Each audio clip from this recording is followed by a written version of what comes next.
I wasn't prepared to meet a condemned man. In 1983, I was a 23-year-old Harvard Law School student working at an internship in Georgia, eager and worried that I was in over my head. I had never seen the inside of a maximum security prison and had certainly never been to death row. Georgia's death row is in a prison outside of Jackson, a remote rural town. I drove there by myself, my heart pounding harder the closer I got. I was convinced that this man was going to be very disappointed to see me. I didn't really know anything about capital punishment and hadn't even taken a class in criminal procedure yet. I didn't have a basic grasp of the complex appeals process that shaped death penalty litigation, a process that would in time become as familiar to me as the back of my hand. I studied philosophy in college and didn't realize until my senior year that no one would pay me to philosophize when I graduated.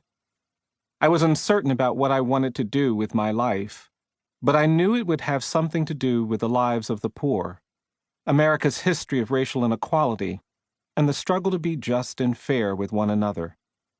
I found two programs that seemed like the right fit at Harvard. I could study law while also pursuing a graduate degree in public policy at the Kennedy School of Government. Not long after classes began, I started to worry I'd made the wrong choice. I felt less experienced than my peers. I'd never even met a lawyer before starting law school. I felt very fortunate to have been admitted, but by the end of my first year, I'd grown disenchanted. Harvard Law School was a pretty intimidating place, and the courses seemed disconnected from the race and poverty issues that had motivated me to study the law in the first place. While my classmates put on expensive suits and interviewed at firms in New York, Los Angeles, or Washington, D.C., I spent the summer after my first year in law school working with the Juvenile Justice Project in Philadelphia and taking advanced calculus courses at night to prepare for my next year at the Kennedy School. The public policy program's curriculum was extremely numbers and statistics focused, leaving me feeling adrift. Then, suddenly, everything came into focus. I discovered that the law school offered a 1-month intensive course on race and poverty litigation, taught by Betsy Bartholet, who had worked as an attorney with the NAACP Legal Defense Fund. Students were required to spend the month with an organization doing social justice work. So in December 1983, I found myself on a plane to Atlanta, Georgia, where I was scheduled to spend a few weeks working with the Southern Prisoners Defense Committee, SPDC, now known as the Southern Center for Human Rights, or SCHR. Their mission? To defend condemned people on death row in Georgia. I met Steve Bright, the director of the SPDC, on my flight down. Steve was a brilliant trial lawyer in his mid-30s.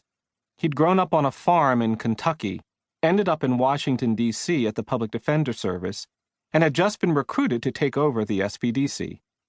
Unlike so many of my law professors, there was no disconnect between what he did and what he believed in. When we met, he warmly wrapped me in a full-body hug, and then we started talking. We didn't stop till we reached Atlanta. "Bryan," he said at some point during our short flight, "capital punishment means them without the capital get the punishment. We can't help people on death row without help from people like you." I processed what he meant. People without money or capital were the ones who were punished.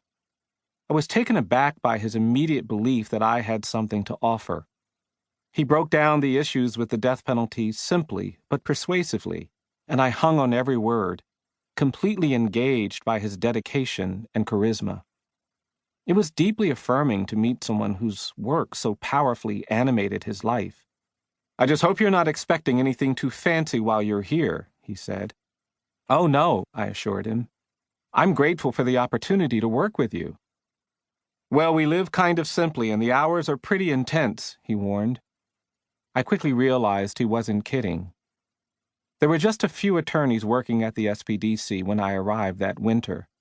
In their 30s, men and women, black and white, these lawyers were prepared to fight for the rights of the condemned and those facing unjust treatment in jails and prisons. After years of prohibition and delay, executions were again taking place in the Deep South. Most of the SBDC's lawyers had come to Georgia in response to a growing crisis. Death row prisoners couldn't get lawyers and were being denied their right to receive counsel for legal advice. There was a growing fear that people would be killed without ever having their cases reviewed by skilled counsel. Every day, we got frantic calls from people who had no legal assistance but whose execution dates were on the calendar and approaching fast. I'd never heard voices so desperate. When I started my internship, everyone was extremely kind to me, and I felt immediately at home. I did clerical work, answering phones and researching legal questions for staff. I was just getting settled into my routine when Steve asked me to go to death row to meet with a condemned man who had been there for more than 2 years. My job was to convey to him one simple message: you will not be killed in the next year.